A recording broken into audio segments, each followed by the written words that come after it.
On va vous parler maintenant d'un sujet qui nous parle tous. Je pense que vous allez être très attentifs à la séquence qui suit.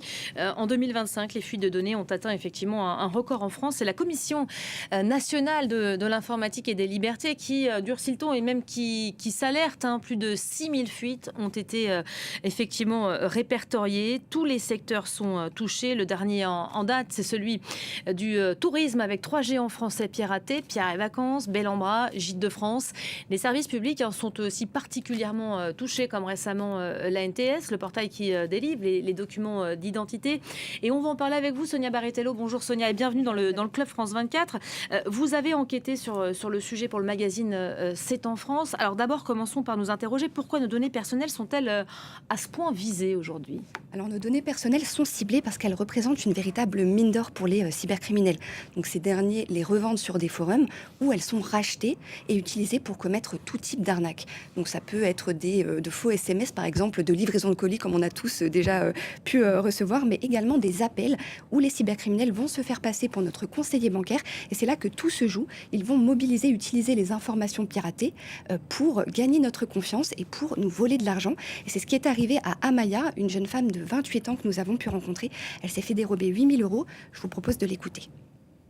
Entre midi et 2, je reçois un appel d'un numéro que je ne connais pas, soi-disant mon conseiller bancaire, qui me dit que le matin même, j'ai eu une transaction frauduleuse. Il avait plein d'informations, donc une partie de mes numéros de compte en banque, mon adresse, une partie de mes numéros de carte bancaire. Donc forcément, je me sentais en sécurité.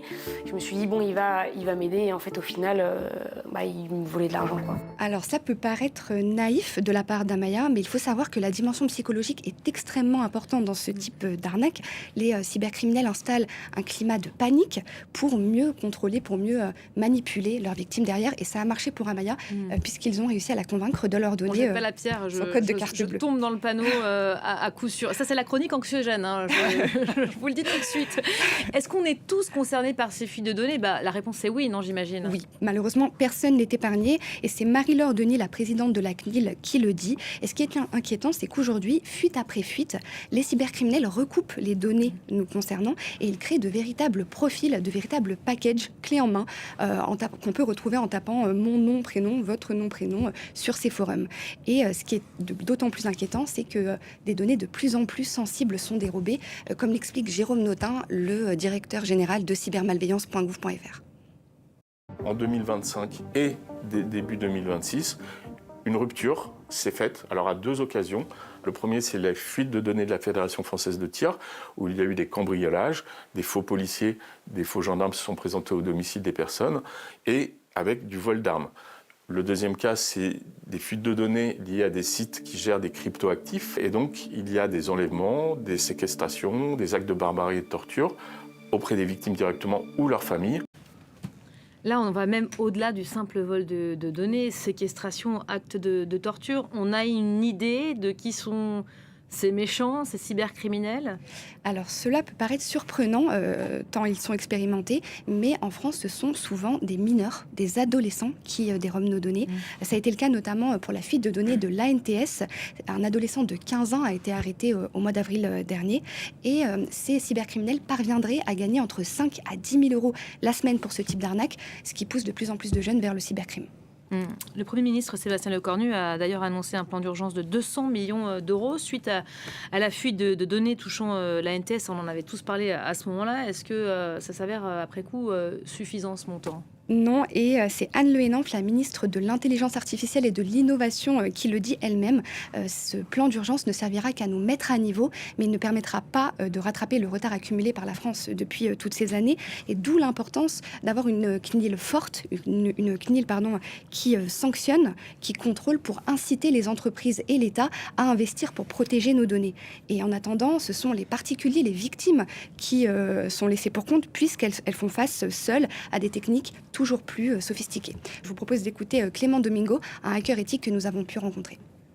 Aujourd'hui, en plus de recevoir, vous savez, le fameux SMS « Bonjour, c'est le livreur, je n'ai pas pu déposer le colis dans votre boîte avec votre nom, prénom », maintenant, on a une tendance, on va venir générer une image qui est faite par l'intelligence artificielle, on va voir un colis, votre nom, prénom, mais cette image-là, elle est fausse. Et la seconde tendance, c'est de récupérer votre voix et de vous appeler au téléphone en vous donnant peut-être les informations de certains de vos proches, de vos enfants, et vous n'y verrez que du feu.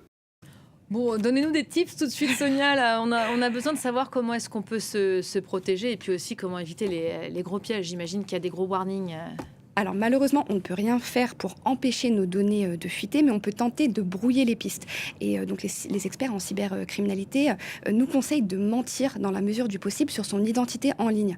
Donc cela passe par exemple par l'utilisation de pseudos dans son adresse email, de faire volontairement des fautes d'orthographe, par exemple dans son prénom, lorsque Quand vous je passe une réservez... commande pour des vêtements, par exemple, il ne faut pas que je donne ma véritable identité. Il le faut si vous voulez recevoir le oui. colis, mais vous pouvez faire quelques fautes, par exemple mettre un Y à Elisabeth au lieu. Ok, Elisabeth, L-Y-S-A-B-E-T-H. Elisabeth. Et à propos des colis, il recommande aussi de se faire livrer en point relais pour éviter que son adresse postale ne fuite.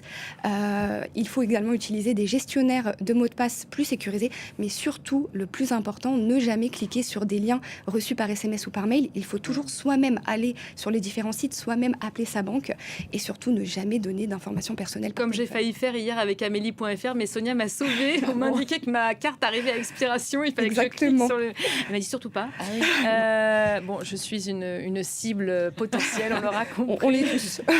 Pour regarder votre enquête, évidemment, on renvoie sur le site de France 24. C'est www.france24.com, rubrique C'est en France. Merci beaucoup, Sonia.